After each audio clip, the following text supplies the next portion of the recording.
म्हणजे किती मोठा प्रवास आहे हा. आणि या मंदिराच्या अगदी केंद्रस्थानी आहे देवीची ती मनमोहक मूर्ती, काळ्या पाषाणात घडवलेली, साधारण 3 फूट उंचीची. ही मूर्ती म्हणजे शक्ती आणि करुणा यांचं एक अद्भुत मिश्रणच आहे. देवीच्या हातातील प्रत्येक वस्तूला एक खास अर्थ आहे. जसं की गदा आणि ढाल हे संरक्षणाचं प्रतीक आहेत. पानपात्र म्हणजे जीवन आणि पोषण. मातुलिंग नावाचं फळ समृद्धी दर्शवतं. आणि तिच्या मुकुटावरचा तो 5 फण्यांचा नाग, तो म्हणजे पालकत्व आणि ऊर्जा. पण थांबा, या मंदिराच्या रचनेत ना एक असं अविश्वसनीय रहस्य दडलंय जे थेट या मंदिराला आकाशाशी अवकाशाशी जोडतं.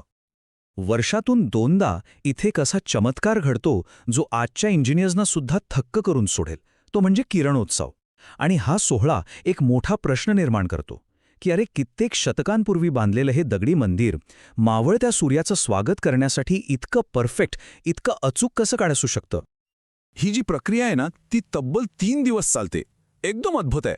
बघा, पहिल्या दिवशी काय होतं, मावळत्या सूर्याची किरणं थेट पश्चिमेच्या दारातून येतात आणि देवीच्या पायांना स्पर्श करतात. दुसऱ्या दिवशी तीच किरणं वर सरकून देवीच्या कमरेपर्यंत पोचतात.